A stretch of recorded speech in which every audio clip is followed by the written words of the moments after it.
थोड़ी देर से आया हूं पर देख तेरे लिए हिंदी का ऑब्जेक्टिव लाया हूं।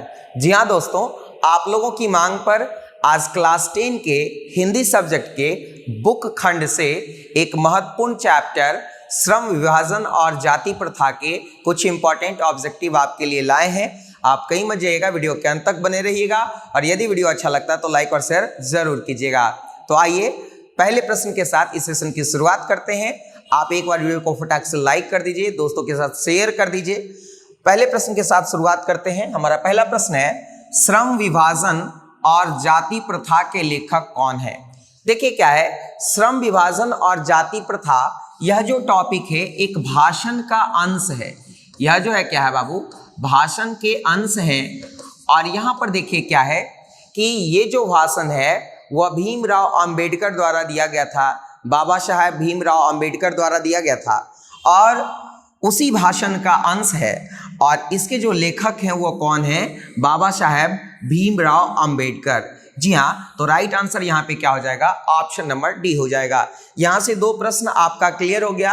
पहला, श्रम विभाजन और जाति प्रथा की विधा क्या है? तो श्रम विभाजन और जाति प्रथा जो है वह भाषण का अंश है। और ये भाषण किनके द्वारा दिया गया था? तो बाबा साहेब भीमराव अंबेडकर के द्वारा दिया गया था और उसी भाषण का एक यहाँ पे अंश क्या किया गया है? प्रस्तुत किया गया है। तो इस प्रश्न का जो राइट आंसर हो जाएगा वो ऑप्शन नंबर क्या हो जाएगा? डी हो जाएगा। अब हम लोग बाबा साहेब अंबेडकर से रिलेटेड कुछ तथ्य को देख लेते हैं। देखिए यहाँ पे क्या है कि बाबा साहब से रिलेटेड इंपॉर्टेंट तथ्य क्या है कि भीमराव अंबेडकर का जन्म जो है वह 14 अप्रैल 1891 ईस्वी को हुई। कब हुई बाबू? तो ये बहुत ही इंपॉर्टेंट ऑब्जेक्टिव बनेगा, आप निश्चित रूप से इसे याद रखिएगा कि बाबा साहेब का जन्म जो है वह 14 अप्रैल 1891 ईस्वी को हुई। और ये स्थान कहाँ था बाबू? तो जगह का नाम है महू। जगह का नाम क्या है? महू। और ये कहाँ पड़ता है? तो मध्य प्रदेश में पड़ता है। कहाँ पड़ता है? मध्य प्रदेश में। तो इनका जन्म कब हुआ, इनका जन्म कहाँ हुआ, ये आपको याद रखना है। इनकी जो मृत्यु हुई वो 6 दिसंबर 1956 यानी 1956 को कहाँ हुई? दिल्ली में हुई। आप इन तमाम ऑब्जेक्टिव्स को निश्चित रूप से याद रखेंगे, आने वाले एग्जाम में बहुत फायदा आपको होगा इससे। आगे चलते हैं। देखिए यहाँ पे अगला जो प्रश्न है हमारा, भारतीय संविधान के निर्माण में महत्वपूर्ण भूमिका किसकी है? बहुत ही अच्छा क्वेश्चन है, बहुत ही इंपॉर्टेंट क्वेश्चन है कि हमारा जो कॉन्स्टिट्यूशन है, हमारा जो संविधान है, इनके निर्माण में महत्वपूर्ण भूमिका किन्होंने निभाई? वैसे तो बहुत सारे लोगों का कंट्रीब्यूशन है, लेकिन मुख्य भूमिका किनकी मानी जाती है? तो मुख्य भूमिका बाबा साहेब अंबेडकर की मानी जाती है, भीमराव अंबेडकर की मानी जाती है। तो यहाँ पे जो राइट आंसर हमारा होगा वो ऑप्शन नंबर क्या हो जाएगा? डी हो जाएगा। यानी संविधान निर्माण में बाबा साहब की जो भूमिका थी वो अग्रगण्य थी, अतुलनीय थी। देखिए यहाँ पे हम लोग आगे चलते हैं। कहा जाता है कि बाबा साहेब अंबेडकर भारतीय संविधान जो बना उस संविधान सभा के जो है वह प्रारूप समिति के क्या थे? अध्यक्ष थे, या प्रारूप समिति या ड्राफ्टिंग कमेटी इसको बोलते हैं हम लोग, है ना? क्या बोलते हैं? ड्राफ्टिंग कमेटी के क्या थे? सदस्य थे। क्लियर है? तो ड्राफ्टिंग कमेटी के ये क्या थे? सदस्य थे। तो यहाँ पे हमारा एकदम बहुत ही महत्वपूर्ण ऑब्जेक्टिव बनने वाला है कि संविधान सभा के प्रारूप समिति के अध्यक्ष कौन थे? तो संविधान सभा के प्रारूप समिति के अध्यक्ष भीमराव अंबेडकर थे। आगे चलते हैं। अगला जो प्रश्न हमारा है वो है, सभ्य समाज की आवश्यकता क्या है? बाबा साहब अंबेडकर के अनुसार सभ्य समाज की आवश्यकता क्या है? तो सभ्य समाज की जो आवश्यकता है वो है श्रम विभाजन। राइट आंसर क्या हो जाएगा? Option number D. देखिए यहाँ पे सभ्य समाज ये चाहता है कि श्रम का विभाजन होना चाहिए और अच्छे लोगों को अच्छे कार्य मिलना चाहिए, तभी इस देश का जो है वह क्या हो सकेगा? विकास हो सकेगा। निश्चित रूप से ये हम लोगों को मानना चाहिए कि अच्छे लोग अगर अच्छे कार्य करेंगे तो देश की तरक्की, समाज की तरक्की और उस व्यक्ति और उस स्थान की तरक्की सुनिश्चित हो पाएगी। तो ये प्रश्न का जो राइट आंसर होगा कि सभ्य समाज की आवश्यकता क्या है? तो सभ्य समाज की आवश्यकता श्रम विभाजन है। राइट आंसर क्या हो जाएगा? ऑप्शन नंबर डी हो जाएगा। देखिए हम लोग आगे चलते हैं। कहा जाता है कि जाति प्रथा को यदि श्रम विभाजन मान लिया जाए तो यह स्वाभाविक विभाजन नहीं है। आप जाति प्रथा के आधार पर जाति के हिसाब से उनको काम नहीं दे सकते। अगर आप जाति के हिसाब से काम देंगे तो बहुत बार ऐसा हो जाएगा कि अच्छे लोगों को बुरे काम मिल जाएंगे और बुरे लोगों को अच्छे काम मिल जाएंगे। तो जाति के हिसाब से, जाति प्रथा के हिसाब से आप श्रम का विभाजन नहीं कर सकते। ये कौन कर रहे हैं? तो ये बाबा साहब अम्बेडकर कर रहे हैं और ये बात हम लोगों को भी माननी चाहिए, क्योंकि मनुष्य की रुचि पर आधारित काम नहीं होगा। अब जैसे मान लीजिए कि हमारी रुचि टीचिंग में है और हमको कोई अन्य काम दे दिया जाए तो हम वो काम को कर नहीं पाएंगे। तो काम जो है, श्रम विभाजन जो है वह मनुष्य के रुचि के हिसाब से होना चाहिए, जाति के हिसाब से नहीं होना चाहिए। अब देखिए यहाँ पे क्या है, कुशल व्यक्ति या सक्षम श्रमिक समाज का निर्माण करने के लिए बहुत आवश्यक है। अब देखिए यहाँ पे, जब तक कुशल शिल्पकार नहीं रहेगा तब तक अच्छी मूर्ति नहीं हो सकती। तो इसी प्रकार से अच्छे श्रमिक अगर होंगे, अच्छे लोग होंगे और अपनी रुचि के हिसाब से काम करेंगे तो निश्चित रूप से क्या है, वो सफल होंगे और उनका समाज और हमारा देश भी क्या होगा, सफल होगा। तो बाबा साहब अम्बेडकर ये कहना चाह रहे हैं कि श्रम का जो विभाजन है वो जाति के हिसाब से ना होकर के रुचि के हिसाब से होना चाहिए, है ना। तो राइट आंसर यहाँ पे क्या हो जाएगा हमारा, तो राइट आंसर हो जाएगा कि श्रम विभाजन जो है वह सभ्य समाज की क्या होनी चाहिए, मांग होनी चाहिए। अगला प्रश्न की तरफ चलते हैं। क्वेश्चन है, निम्नलिखित रचनाओं में से कौन सी रचना डॉक्टर अंबेडकर की है? निम्नलिखित में से कौन सी रचना डॉक्टर अंबेडकर की है? देखिएगा यहाँ पे ध्यान से, कौन सी रचना डॉक्टर अंबेडकर की है। तो पहला जो हमारा विकल्प है caste in India, the caste in India. दूसरा है the untouchables you are they, the untouchables you are they who are Shudras.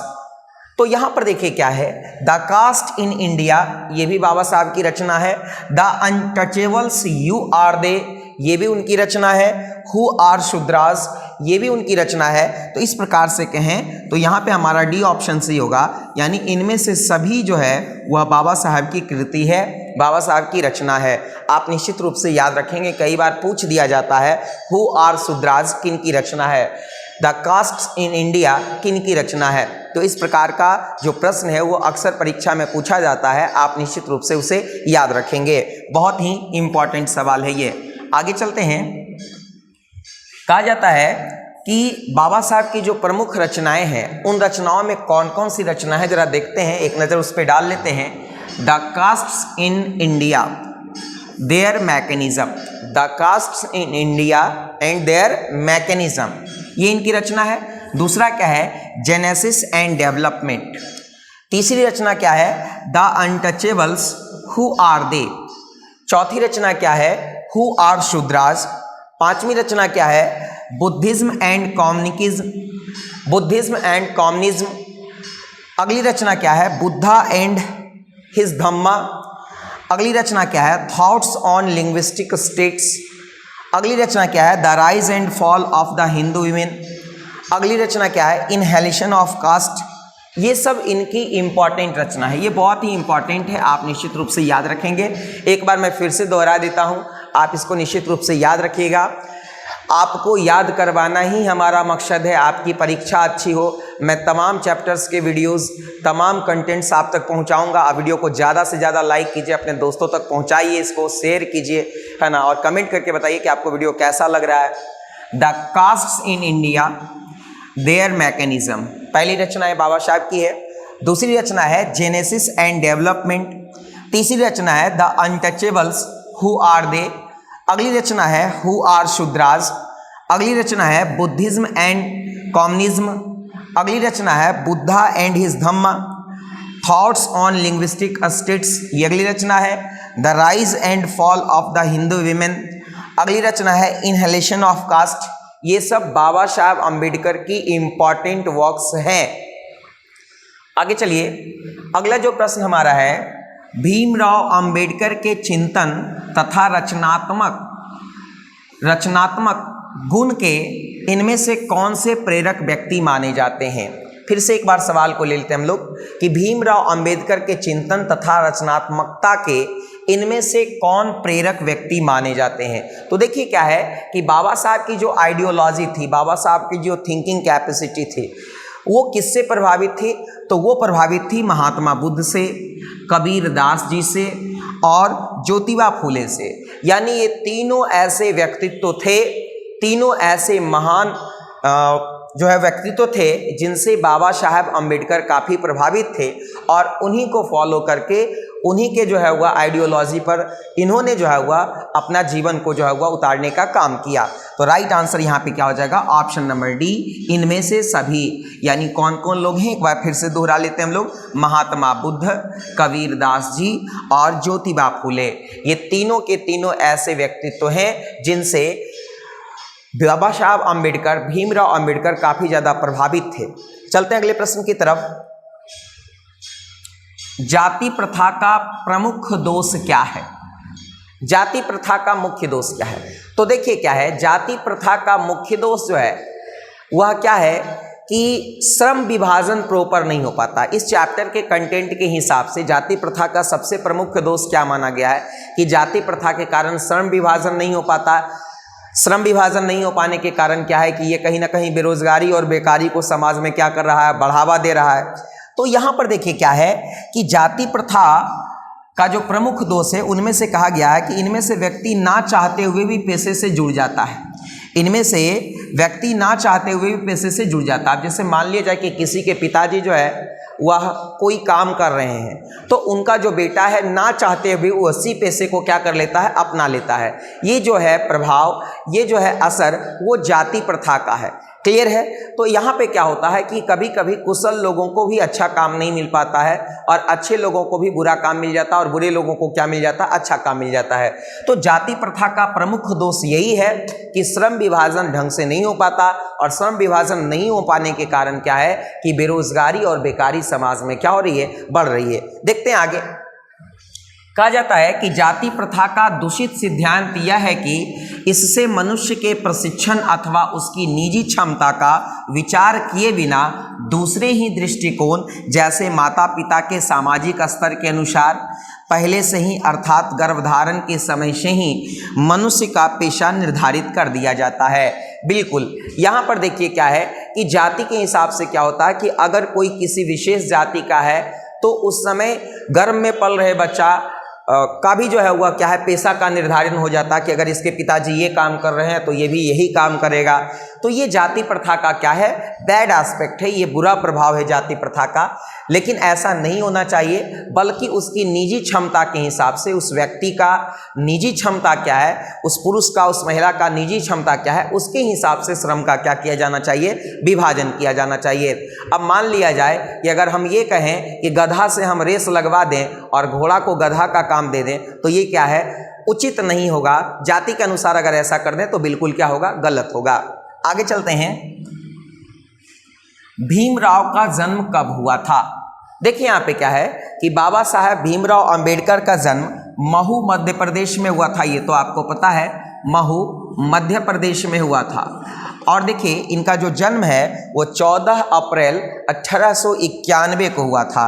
कब हुआ था बाबू? 14 अप्रैल 1891 को। यानी राइट आंसर हमारा ऑप्शन नंबर क्या हो जाएगा, सी हो जाएगा। अगले प्रश्न की तरफ चलते हैं। बाबा साहब अम्बेडकर संपूर्ण बाग में कितने खंडों में प्रकाशित की गई है? बाबा साहब अम्बेडकर की संपूर्ण बाग में जो है वह कितने खंडों में प्रकाशित की गई है? तो इनकी जितनी भी वर्क्स है उनको 21 खंडों में प्रकाशित किया गया। कितने खंडों में प्रकाशित किया गया बाबू? 21 खंडों में। बाबा साहब की जितनी भी कृतियां हैं, जितने भी वर्क्स हैं, उनको 21 खंड में जो है वह क्या किया गया है, पब्लिश किया गया, प्रकाशित किया गया। देखते हैं आगे हम लोग। कहा जाता है कि संपूर्ण बाग में भारत सरकार के कल्याण मंत्रालय द्वारा, किसके द्वारा? भारत सरकार की एक शाखा है कल्याण मंत्रालय द्वारा जो है वह 21 खंडों में प्रकाशित की गई है। यानी इनकी जितनी भी कृतियां हैं सबको 21 खंडों में बांट करके पब्लिश किया गया है। राइट आंसर यहाँ पे क्या होगा? 21। आगे चलते हैं। देखिए अंबेडकर का जन्म कहाँ हुआ था? देखिए बाबा साहब अम्बेडकर का जन्म जो है वह मध्य प्रदेश के महू में हुआ था। कहाँ हुआ था बाबू? मध्य प्रदेश के महू में हुआ था। और कब हुआ था ये भी आप लोगों को याद रखना है। तो 14 अप्रैल 14 अप्रैल 1891 को हुआ था। कब हुआ था बाबू? 14 अप्रैल 1891 को हुआ था। बाबा साहेब अम्बेडकर को जो है वह हम लोग संविधान निर्माता भी कहते हैं। क्या कहते हैं बाबू? संविधान निर्माता। इनको जो है वह संविधान निर्माता कहते हैं या आधुनिक मानव का शिल्पकार भी कहते हैं इनको। चलते हैं अगले प्रश्न की तरफ। हिंदू धर्म एवं भारतीय समाज की कुरीतियों और विसंगतियों पर निम्नलिखित में से किसने प्रहार किया? देखिए यहाँ पे क्या है कि हिंदू धर्म एवं भारतीय समाज में जो कुरीतियाँ थी, हिंदू धर्म में जो कुरीतियाँ थी और जो विसंगतियाँ थी, जो विविधताएँ थी, जो उचित तर्क और उचित संदर्भ नहीं थे, उस पर किसने प्रहार करने का काम किया? तो कहते हैं कि उस पर जो है वह संविधान निर्माता बाबा साहेब अम्बेडकर ने जो है वह प्रहार करने का काम किया। उसमें जो भी चीज़ें, जो भी कंटेंट जो है वह उचित नहीं थे, उस पर बाबा साहेब अम्बेडकर ने प्रहार करने का काम किया है। इस प्रकार से यहाँ पे विकल्प हमारा क्या हो जाएगा? डी सही होगा। आगे चलते हैं। भारत में बेरोजगारी का एक प्रमुख और अप्रत्यक्ष कारण क्या है? अच्छा क्वेश्चन है कि भारत में बेरोजगारी का एक प्रमुख और अप्रत्यक्ष कारण किसे माना जाता है? तो भारत में बेरोजगारी का एक प्रमुख या अप्रत्यक्ष कारण जो है वह जाति प्रथा को माना जाता है। किसको माना जाता है बाबू? जाति प्रथा को, क्योंकि श्रम विभाजन का दूसरा पहलू जो है वह जाति प्रथा है। और जब जाति के हिसाब से श्रम का विभाजन करेंगे तो हमने अभी आपको बताया कि कई बार जो है वह समस्याएं हो जाती है कि अच्छे लोगों को अच्छा काम नहीं मिल पाता है, जिसके कारण वो अपनी दक्षता और क्षमता के हिसाब से कंट्रीब्यूशन समाज को और देश को नहीं दे पाते हैं, जिस कारण से क्या होता है कि एक बेरोजगारी का क्या ले लेता है? रूप ले लेता है। तो यहाँ पे राइट आंसर हमारा क्या हो जाएगा? राइट आंसर हमारा ऑप्शन नंबर सी हो जाएगा। आगे चलते हैं। कहा जाता है कि हिंदू धर्म की जाति प्रथा किसी भी व्यक्ति को ऐसा पेशा चुनने की अनुमति नहीं देती है जो उसका पैतृक पेशा ना हो, भले ही वह उसमें पारंगत हो। इस प्रकार पेशा परिवर्तन की अनुमति ना देकर जाति प्रथा भारत में बेरोजगारी का एक प्रमुख व प्रत्यक्ष कारण बनी हुई है। बाबा साहब अम्बेडकर के हिसाब से बाबा साहब अम्बेडकर कहते हैं कि देखिए जो हिंदू धर्म है, इस हिंदू धर्म में एक व्यवस्था बनाई गई है कि आप जिस जाति के हैं उसी जाति के हिसाब से जो है वह क्या करेंगे, तो अपनी जो है वह पेशा को चुनने का काम करेंगे। आपकी दक्षता के हिसाब से पेशा नहीं दिया जाएगा। ये बाबा साहब अम्बेडकर का अपना विचार था। अब देखिए यहाँ पे क्या है, और वो मानते थे कि ऐसा करने से क्या होता है कि भारत में बेरोजगारी जो है वह क्या हो रही है? बढ़ रही है। और ये जो है वह कहीं ना कहीं एक जो है वह अप्रत्यक्ष कारण जो है वह बना हुआ है और ये समस्या जो है वह क्रिएट समाज में कर रहा है। आगे चलते हैं। अगला प्रश्न है, श्रम विभाजन और जाति प्रथा जो पाठ है बाबा साहेब के किस भाषण का संपादित अंश है? किस भाषण का एडिटेड अंश है? बाबा साहब ने बहुत सारे भाषण दिए, उनमें बहुत सारी इंपॉर्टेंट बातें उन्होंने कही। तो देखिए यहाँ पे क्या है कि अभी जो हम लोग वर्तमान में पढ़ने जा रहे हैं श्रम विभाजन और जाति प्रथा, ये एक भाषण का अंश है। और ये कहा जा रहा है, प्रश्न पूछा जा रहा है कि ये किस भाषण का अंश है? तो देखिए बाबा साहब की जो भाषण है annihilation of caste, annihilation of caste जो है बाबा साहब की इम्पोर्टेंट भाषण है, उसी का ये अंश है। उसी से जो है वह श्रम विभाजन और जाति प्रथा जो पाठ है उसी भाषण का एक क्या है? अंश है। आगे देखते हैं हम लोग। कहा गया है कि यहाँ जो प्रस्तुत पाठ है बाबा साहब के विख्यात भाषण, एक जाने माने भाषण इनहेलेशन ऑफ कास्ट से लिया गया है। और इस भाषण का जो हिंदी रूपांतरण है वो ललई सिंह यादव ने किया था। किसने किया था बाबू? ललई सिंह यादव ने किया था। क्लियर है? तो उम्मीद करते हैं कि आप लोगों को ये छोटा सा और प्यारा सा और बहुत ही मीनिंगफुल और इम्पोर्टेंट वीडियो काफ़ी अच्छा लगा होगा। तो आप वीडियो को लाइक कर दीजिए, शेयर कर दीजिए और कमेंट करके ज़रूर बताइए वीडियो कैसा लगा। नेक्स्ट वीडियो जल्दी लेकर आ रहा हूँ।